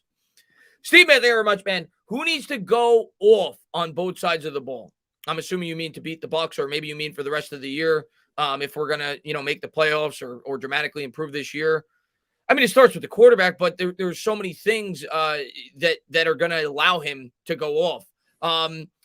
For the offense, Mike, if we're not talking about the play caller, for the offense, for me, it starts with Andrew Thomas. Like that's what it starts with. We need Andrew Thomas to come back healthy and be the player that he was the first 4 weeks this year. You saw Andrew Thomas change that entire offensive line. I'm sure you watch Bobby's breakdowns. He does a terrific job with the film breakdowns. What they were doing with Andrew Thomas was they were saying to themselves, yeah, the other 4 guys suck. We're going to put Thomas out on an island, and we're going to allow the other guys to team up and be able to block the other edge rushers. When Andrew Thomas is not on the field, it changes everything. You're asking Matt Parrott to make those blocks. You're asking Nate Solder to make those blocks, and you don't have enough confidence to put him on an island to be able to assist the rest of the offensive linemen. So, to me, Andrew Thomas far and away is the most important piece on the offense. He has to come back healthy, and he has to be the same player he was the first 4 weeks. If he is that, I do think this offense could dramatically improve. I'm not saying it could be incredible, but I think it could dramatically improve. On the defense, I think they need to keep doing what they've been doing, but these young edge rushers need to continue to improve week in and week out. And I think Adoree Jackson's been overlooked by a lot of Giants fans. I think he's actually done a very good job the last 4 or 5 games for this football team. Need to continue to see strong coverage in the secondary. But for me, the defense, I think, is really starting to hit their stride. I don't expect them to get much better than they've been the last 3 or 4 weeks. I think they've been really good. You think back to that Kansas City Chiefs game, they really only gave up 13 points. 7 points came off the pick from Daniel Jones where they had it on the 12. They created a touchdown in the previous game. They gave up 3 points against the Panthers. So just keep doing what you're doing. Get that interior pressure with Leonard Williams. But I think I'm not too worried about the defense. It's what I've said here this entire bye week. I have confidence in the defense. I think they're starting to hit their stride. But the offense, Andrew Thomas is by far the biggest piece for me. Yeah, I can't argue that, honestly. I mean, I'll go against you here just to make it more interesting. I think Kenny Golladay can have a big game against the secondary. I absolutely could see like a 8-catch, 130-yard and a touchdown game from him. That would definitely help open things up. And defensively for me, I mean, look, Leonard Williams is, of course, the big dog on this defense. But if he steps up in this game and opens things up for an Austin Johnson or even a Dexter Lawrence, I think that'll help a lot as well. If he's drawing double teams and makes Tom Brady's life hell, that'll make the game a lot easier as well. I love the Adoree Jackson call for you as well. I do think, this could be a game where Adoree has an interception or something and makes a big play. So, there's a lot of guys that have to step up in this matchup, but, you talked about Andrew Thomas. That was a great point about putting him on an island and making everyone else's life easier. So getting him back, I'm excited about. We know how great Tampa's defensive line is, and we definitely need him. And it seems like he is trending to play on Monday. So it's definitely great news. And I do think we need him if we want to beat the Bucs on Monday. I will say that. 100%. Yeah. 100%. Tim, man, thank you very much, man. If Judge and Garrett stay, then I want a kicker that can rock 75 75-yard field goals with the first pick in the draft. They seem to value 3 points over 6. It does seem that way, Tim. At least you wouldn't, waste your quarterback. You wouldn't get hurt with sacks and so on and so forth. You can just kick as soon as you get the ball, get a quick 3 points. We have 2 first. Maybe we trade a first round pick for Justin Tucker. Who knows? There you go. No, but all kidding aside, that's another thing that I don't really talk about a lot because it's not like, special teams is something that you kind of overlook as a fan, right? You look at the defense, you look at the offense. The special teams this year, Mike, for a team that stresses special teams as much as we do, we have 2 fullbacks. We trade a 6th-round pick for Crossan, and he had a horrible penalty too the last game, I think it was, or the game before that. For as much as we stress special teams, our special teams has been, I have to think, below average. Our punter has been horrible. Riley Dixon has been god-awful. The punt coverage at times, I suppose, has been pretty good, but we've had, I think I was on with Patricia Traina this week, and she told me this stat. I think it was, we've had 10 special teams penalties this year. Our special teams has to get a lot better in the second half. Mm-hmm. I agree with you. I'm looking at PFF right now. They give out special teams grades. The Giants, according to them, are the 30th ranked special teams unit in the NFL. So I don't know how accurate that is, but it can't be good. So, no surprise. Wow. Yeah. And that's something like a team like ours, we're not a good enough team not to win the hidden yardage. Yeah, right. The special teams, the penalty yardage. And that's where we've been losing our games. Mm-hmm. Last year, I think we were able to stay with teams that were much better than us, like the Bucs, like the Rams, because we played, for the most part, fundamentally sound. We haven't done that this year. And that's not just in this game, but going forward, that's a huge key for the second half of the Giants. They have to clean that up. They were a lot more fundamentally sound last year. That's part of the reason I love Joe Judge. And now it's like, oh, what happened to that guy? It's just completely different here in 2021. Yeah. Whoa, man, thank you very much. Oh, what's up, Els? Els from Twitter. How many touches do you think Barkley will get? And do you think Tony or Galladay get their first tutties of the year? Thanks. Yeah, I don't know if you saw it. I don't know if you saw it, Mike. I posted a tweet this a couple of days ago. Andrew Thomas has more points as a Giant than Kenny Galladay and Kadarius Toney combined. Oh, you're right. Andrew Holy Thomas has 2 crap. points. Kenny Galladay and Kadarius Toney have 0 combined if you add up their total points. Wow. So yeah, that's a problem, Mike. That's a problem. That's a big problem. I'm gonna say this right now. I actually expect, and maybe this is a crazy call, I do expect at least one of those guys to score a touchdown in this game. Solid day, yeah. I watched the Bucs defense this past week. I think their secondary is vulnerable. I do think the Giants are going to have opportunities to throw the ball. Of course, you worry about the pass rush with our offensive line. But I have to think with another week to prepare, the New York Giants have to come out with maybe it'll be like an A Jason Garrett game plan, which is like a C game plan for a normal offensive coordinator. But I have to think that the Giants come out with at least a satisfactory offensive game plan in this week. And I do think though Galladay and Toney could both have pretty good games. Yeah, I'll just shoot my shot and say that Galladay scores a touchdown. That's what I'll go with. And they do have 2 weeks to prepare. You would hope that Jason Garrett can find a way to exploit a beatable secondary in Tampa. As for Barkley, the question here, I mean, if this was 2018, I can legitimately see Barkley getting 15 receptions like that Dallas game if Eli was still quarterback because the pressure would be very I like very high. By the way, Mike, I like the way they were starting to use him in the passing game before he got hurt. Oh, the Saints catch. Yeah, all that stuff. And they were using Booker in the passing game too the last couple of weeks. Yeah. I carry wise, I mean, it's tough to get Barkley a ton of carries in this matchup because of how good Tampa has been against running backs. Even Antonio Gibson had a good fantasy football day because he found the end zone twice, but he had 24 carries for like 64 yards. It wasn't very efficient of a game, so it's tough to run on this defense. So maybe Barkley sees 13, 14 carries, but we also might see him get like 7 targets, and it really depends on what he can do in the receiving game. So if Barkley can make a big catch or two and make a guy miss and just take it to the house, he has a chance to make a huge play in this game, but I don't think Barkley will see a ton of carries. I will say that.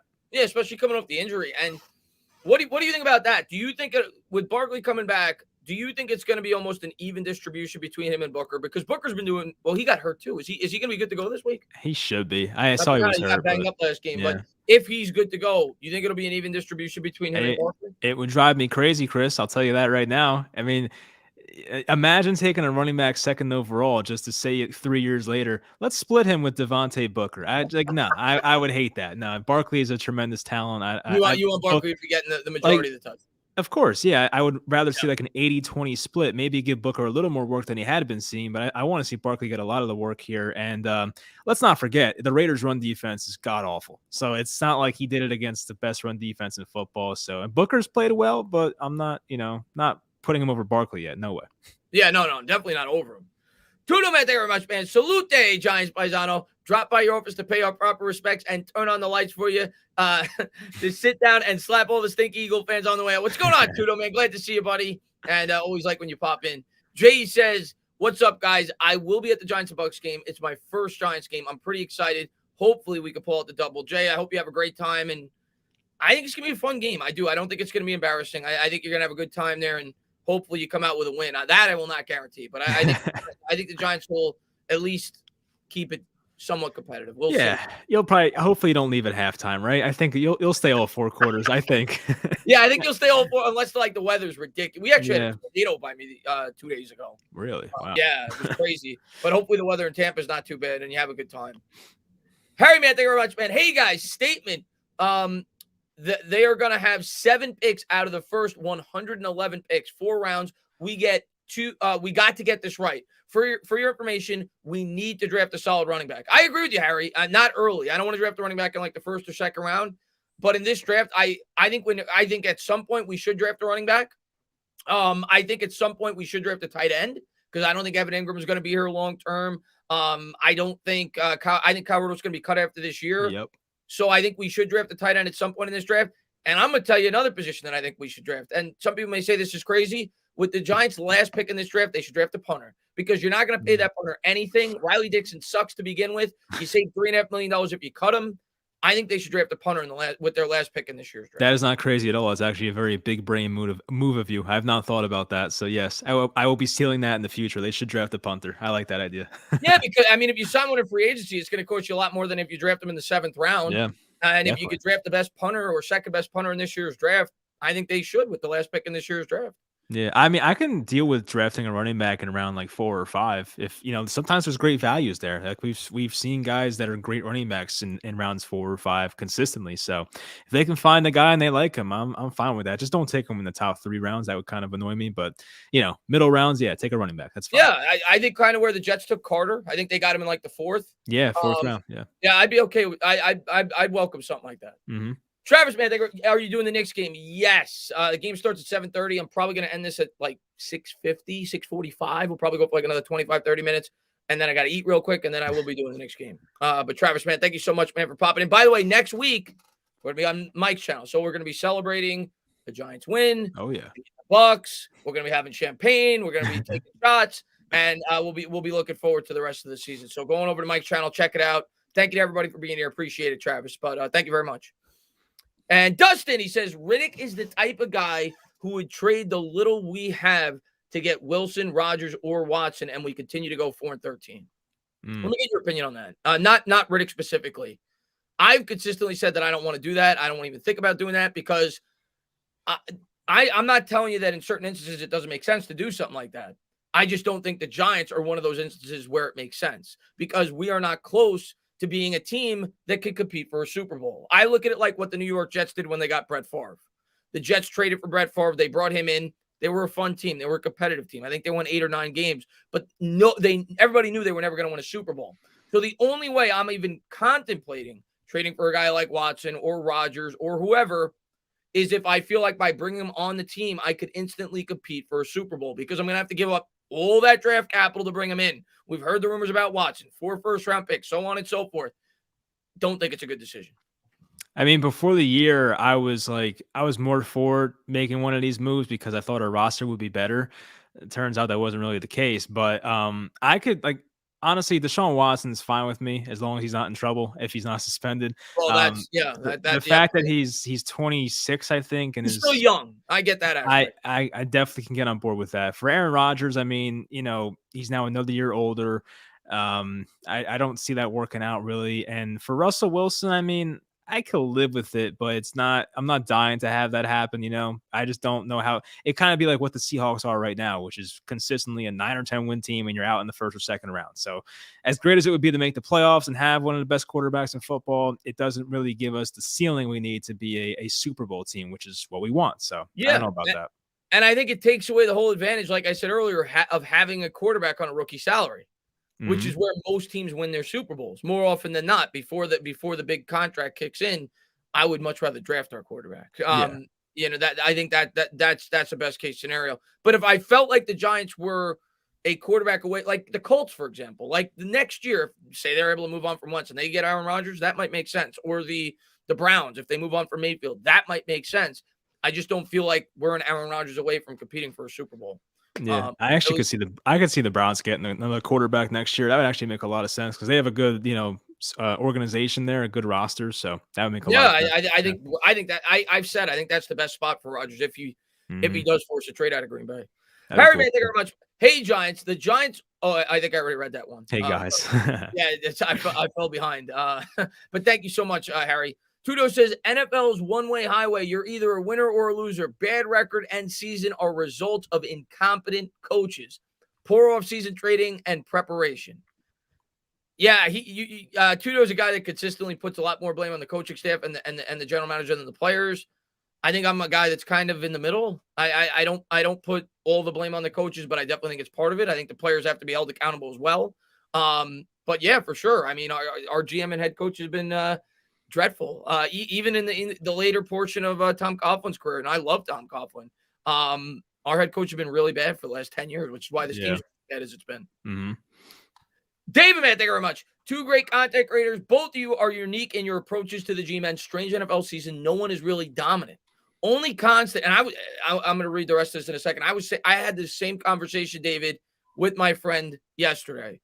I was like, this is a crazy NFL season because each team changes week to week. The week before, the Browns, they won by like 40 points. Yesterday, they get destroyed by like 40 points. And there's so many other instances where you could see that. And there's so many times this year, Mike, where I've said, oh my God, this team's been, they're left for dead. The Titans, when they lose Derrick Henry, and all of a sudden they're still going out there and they're beating all these teams. I thought their defense was going to suck this year.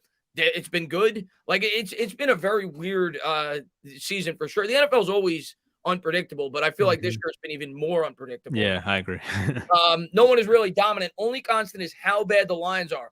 Right now, do either of you favor a coaching change? I'll let Mike start. Joe Judge, is that? Yeah, I'm assuming. There's a few guys that could really sell me on, but I don't think it's gonna happen. If they were like, yeah, like we're gonna hire Brian Dable, like I can get behind that, but I don't want to fire Joe Judge just to bring in, I don't know, some random college guy who's not that good. You know what I mean? Like I don't know. I don't want to just change the head coach for the sake of changing the head coach. I mean, they can probably sell me on a few guys, but I think that it's probably better for this organization to just stay status quo and just stick with Judge and see how he does in year 3. 2 years is too short to move on from a head coach, in my opinion. As bad as Judge has been this year, and it has not been pretty, he showed enough positives in his first year to be like, okay, we'll give you 1 year as a pass and we'll see how year 3 goes. So, unless they really, bring in a coach that I'm a big fan of, and there's not many of them, then Kyle Shanahan, I'll sign up for that. I know he has not been that great the last couple of years, but Shanahan I'll sign up for. But there's only a few guys. So pretty much my answer is I'll stick with Joe Judge. Yeah, I'm the same way, at least right now, David. And again, in my opinion, may change at year's end. Like if this team quits and they only win 3 or 4 games all year, yeah, at that point, I'd probably definitely open to making a change at the coach, but I don't think that's going to happen. If you ask me right now, I think the team's going to win 6 or 7 games. I think the team is still fighting for Judge. And with the amount of turnover we've had at the head coaching position over the last 3, 4, 5, 6, 7 years, I don't think it's the right decision by the New York Giants at this point in time. I would give Judge another year. If this team wins 6 or 7 games, I'd give him another year and take it from there. And obviously, if things don't start to turn around, then that's when you start to think about making a change. But right now, the grass isn't always greener on the other side. I'll say that. And you don't know, like you said, you don't know what guys are going to want to take this job. Yeah. You don't know, right? You don't know what other opportunities are going to be out there, what other coaches are going to be fired. You don't just fire a coach to fire a coach. Then you set yourself up in a worse situation. It's why I was actually on board, as crazy as some people made me feel, with not firing Pat Shurmur after 2019, because I thought it was going to completely screw up Daniel Jones, and I think it did. So I right now I'm not in favor of making a coaching change, if you ask me today. I was with you. I mean, I was saying if you're keeping Gettleman, then keep Shurmur. I didn't think Shurmur was a great head coach, but it screwed up everything. And now we're still off. The head coach and the GM are still not on the same timelines, and it's messing us up here in 2021. So, I don't know what would have changed, and if Shurmur would have been great, but I don't know. It didn't make sense. Yeah. No, I think it would have. I personally, and we'll never know, I think it would have helped Daniel Jones more. Yeah. And that's the most important position. Tudo, thank you very much. Winners win and losers always lose. It's a culture each player develops within, unless the player chooses otherwise, and give 120% every day. I think culture works when it's a winning culture. I think once you establish a winning team like Bill Belichick was able to do, it works. When your team's not winning, it doesn't matter what culture that you set forward as a head coach or as an organization. A team like the Steelers, they consistently win. So players are willing to buy in. Players are willing to come there on cheaper salaries. Players are willing to take discounts to stay there. Players buy into what they're doing because they have a winning pedigree. So I think once you establish a winning culture, I do think that it's something that you could build upon long term. But that's much harder to do than it sounds. Yeah, I mean, imagine how it feels for Giants players the past few years. The Giants start out 1-7, 2-6 every damn year. How do you think they feel that their season's over by the end of October? It's got to be tough for the players to deal with. You know what I mean? Like, I'm putting myself in their shoes. Yes, they got themselves to 1-7 and 2-6. I get that, but I just feel like it's a tough situation for all these players. And I've always said there's two cultures in sports: there's winning culture and losing culture. I don't care about having the good guys in the locker room, who's a good Samaritan. I don't care about that crap. Give me the talented guys, and winning brings happiness. That's the way it's always worked. Even with Ben McAdoo in 2016, when he was a horrible coach, there were a lot of happy guys on that team because they were winning. It's simple. You know what I mean? Look at not to go to a different sport, but look at Dennis Rodman. Was Dennis Rodman a saint?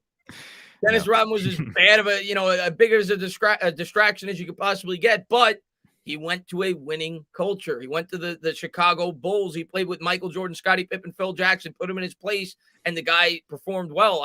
I do think here's what I'll say, Mike. I think when your team is bad and you're trying to establish a culture, it's probably not the best idea to have guys like that. But once you start winning, I'm with you. I think guys like that buy in. They're like, I'm gonna do what I need to do to win, and I believe in what you're doing. Mm-hmm.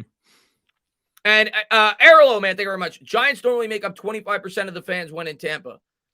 I'm not surprised by that. I'm a big Mets fan. I know Mike's a Yankee fan. I'm sure it's the same way when you play the Rays, though. Whenever the Mets play the Marlins, it's like 80% Mets fans because you have so many New York transplants that move from New York to Florida. Yeah. Mm-hmm. I remember Daniel Jones's first start. It just felt like a Giants home game. Everyone was going crazy. So yeah, I see that. Yeah, for sure. Oh, yeah, good point. And we seem to have good success against the Bucks, but not so much with Brady quarterback. I worry. Tudo, man, thank you very much, man. Bad players are picked and signed by the ownership, GM, and the coaches. That's why they are tryouts, interviews, and screen. Of course. And the most important is always going to be the owner and the GM because they're the guys that make the personnel decisions. And the head coaches as well. But it starts with John Mara, unfortunately. He's the one, He hires these people, he's signing the checks. It's up to him, but I don't trust him. That's no, I don't nor should you. Nor should you. Jeff, man, thank you very much. Saquon Barkley returned to practice today. Andrew Thomas, Sterling Shepard on the side. See, I would much rather get Andrew Thomas back than Barkley. And hopefully that'll be the case. I'm excited for Barkley. I want to see Barkley, but I really hope that we get Andrew Thomas back. I'm surprised Shepard's back, though.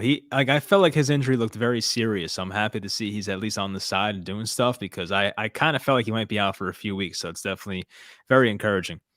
Yeah, for sure. And we'll see. But I think they need both those guys back. Yeah, that being Barkley and Thomas, if we're going to have a real true chance to win this game on Monday night, and hopefully they get back, and hopefully they're 100%. The one thing I didn't like about Thomas when we brought him back, you could tell he wasn't even near 100%. Yeah. He was hobbling throughout that game, and obviously had to come out, and then we put him on the IR. So if you're going to put him in, make sure he's 100% and ready to go. Guys, we're going to go for like another, what time did we start? I don't even remember, 4:45?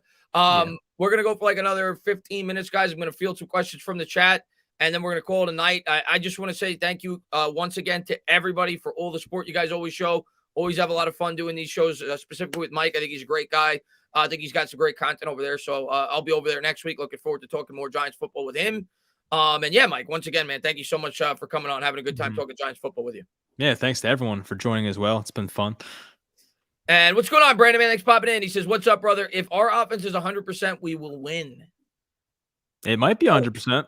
Right? I hope you're right, man. I hope you're right, man. I hope you're right. Are you streaming? Yeah, a couple people have asked me this. Yes, I might not start at my normal time. It starts at 7:30, so I usually go like 15 minutes before, but I got to eat. So who the Knicks playing tonight?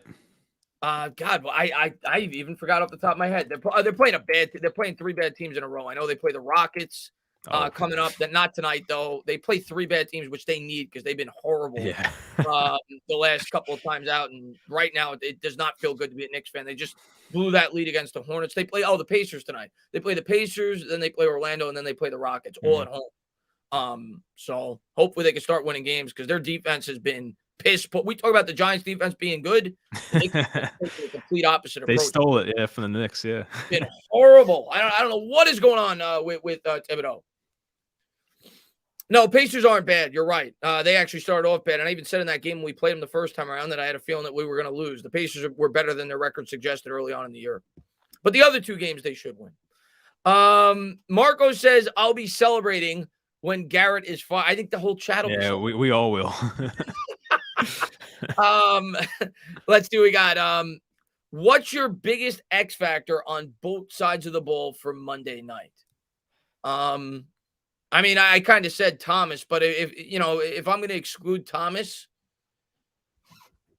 Now, I guess it's going to have to be getting, and I think this falls more on Garrett and Jones, I suppose, but I think it's going to be getting Kenny Golladay involved on, like Mike said, on the offensive end.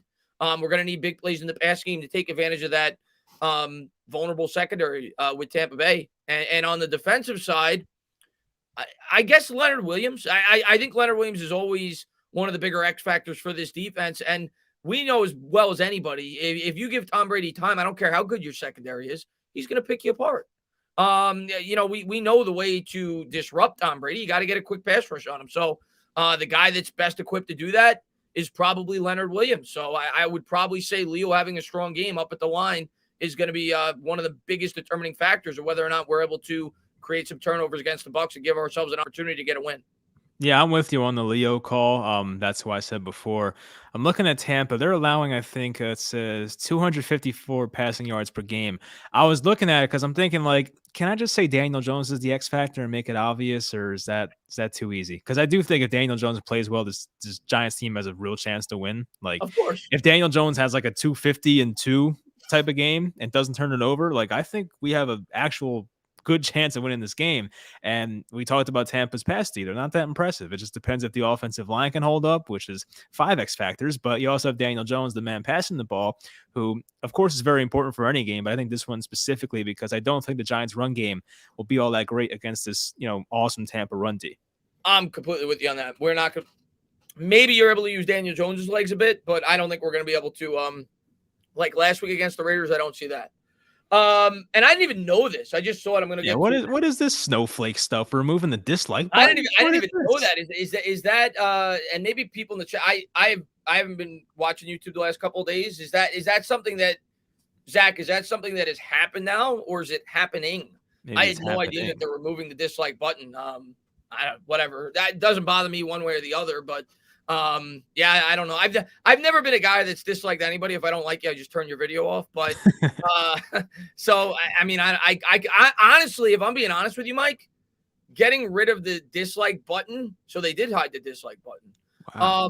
Getting rid of the dislike button actually probably hurts YouTubers because I say it all the time when I'm live, Mike. Like people come in and they think, oh, I don't like this guy. I'm going to hit the dislike button. So it's going to hurt his channel. It actually helps your channel because it gives you more interaction. And that's what drives you up on the search or whatever. Algorithm or whatever they call it. So getting rid of the dislike button and only giving people the option to hit the like. Well, if they dislike you, they're not going to hit anything. So it actually probably hurts you as a YouTuber in terms of getting your video out there. So not a big fan. I did not know that happened though. Me neither. I don't dislike many videos because I as a content creator ourselves, I do appreciate the time people put into their videos, but sometimes people either post stuff or say stuff that's just so outlandish that I'm like, nah, I can't deal with this. You're not getting a like from me. Sorry. Yeah. I may not like everything, but I go out of my way not to dislike anything. Jeff, man, thank you very much. He says, how about those Nets, Mike? Looking good lately. Oh, yeah. Yeah, we're looking good. The Nets defense is actually surprisingly pretty good this year. And LaMarcus Aldridge looks like he did back in Portland. So big game on a Tuesday night, though, against Golden State. Got to win that one. So that'll be fun. And what's the when's the first time we play you guys this year? Late November. What is it? I think it's like November 28th-ish or something. So like 2 weeks. Yeah, it's soon, though. Yeah, I'm excited for that. Yeah. Well, I always get up for those Nets. It will be 90% Knicks fans, but still, I think we can win on the court, hopefully. So we'll see. Man, thank you very much. Nothing in the world feels better than slap all Eagles fans and show them who's the boss, and you won't see them smiling no more. Hey, Mike, I said on Twitter this week too, though, if we're gonna do anything in the second half, let's sweep the Eagles. Like to me, that's our this year. Like I'm sick of that team.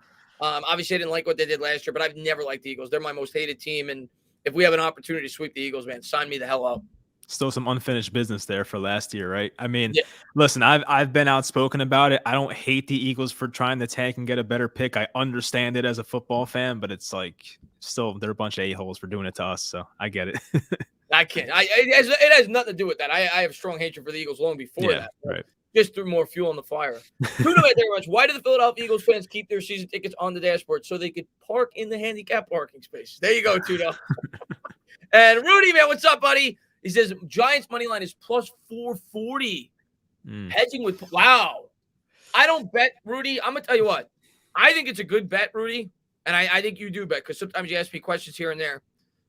I think it's because I really do think they're going to cover, Mike. I think it's a good bet. Say you're going to bet $200. Let's just say. I would bet like 150 on the spread, and I bet 50 on the money line. I'd put 25% of what you want to bet on the money line because I do think it's at least possible. And with those odds, that's pretty damn good because you're getting $225 on a $50 bet. And if you win the 150, you still make a profit. You make $300 for a $200 total wager. That's pretty good. I like those odds, Rudy. I put like 75% of your bet on the spread and 25% of it on the money line. I don't see why not. It's possible, right? Can you imagine? That'd be such a great. I don't bet on the Giants usually. I don't know. I don't like having that other. I don't know. I just like watching the game and not worrying about the money and all that stuff. But if I were to bet on the Giants, yeah, I mean, I would definitely take the points. And listen, if you're feeling good that night and you think there's a chance, then why not throw, as you said, 25% on the money line? Anything could happen, right? So especially if they're healthy before you make the bet. And... yeah, whatever. But I'm actually pretty, and maybe I'll be a fool. But I'm actually pretty confident this week that I think we will cover that 11 points. Let's see. We got Giants are 4-2 against the spread this season. John, I actually mentioned that in a video, I think earlier this year. And I was shocked when I saw it. As bad as the Giants have been over the last 3 years, they're actually great against the spread, specifically within the division. I think they were like 5-1 in the NFC East last year, and they were like 19 and like 24, and they covered like 19 out of the last 24 divisional games. They just don't win, but they actually have performed well against the spread over the last couple of years. They're like the anti-Kansas City Chiefs who never cover the spread these days. Yeah. So Vegas is right in thinking the last 3 or 4 years that the Giants suck. They just think they suck a little bit more than they should. Yeah, right. Exactly. Let's see what we got here. Giants versus Bucks Monday Night Football game will be on the same day when JFK. Oh, really? Wow. I did know that because I'm born November 12th, and I did know that day was the day he was assassinated, but it's only because my birthday's around there. But guys, it is 6:31. We're on for a little bit of time. I'll probably have a Giants video tomorrow. I want to talk about some of the things that I'm looking forward to in the second half. But I figured I was going to make a video today, but it was like, I'm going to have Mike on anyway. So figured I would, push the video back another day. So, and I don't know if you guys got a chance to check it out. I think Patricia Train is awesome. She had me on her channel. Definitely go over there and check that out. I don't know her channel at the top of my head, but she's on Twitter. I'm going to be doing that again with her this week, previewing the Kansas City Chiefs game. So definitely go over there and check that out. But, and I'll be live for the Knicks in about, 50 minutes. But Mike, thank you so much, man, for coming on, man. Always love talking Giants football with you. You did a great job, and looking forward to hopefully celebrating a win with you in the following week. We'll see. I hope so, man. I want to say I actually started doing a podcast. I finally uploaded a podcast for the first time in 3 years. So it's MTN Giants podcast. You did a podcast? Want to follow that? Yeah, finally did it. Yes. People have been telling me for years to finally do it. Let's talk after the stream. I'm interested. Gotcha. All right, cool. But yeah, I appreciate everyone for joining us. Because people have been asking me to do a podcast. I just saw Goat pop up. Goat's awesome. He's a Cowboy fan, unfortunately. He chose the wrong team at birth. You don't got to troll us, Goat. You don't got to troll us, Goat. That's messed up. We know who's going to win. We know you're going to win the division. But guys, have a great rest of your day. Thank you guys for coming in. And yeah, I'll talk to you guys soon, man. Have a great rest of your day. Thanks, guys.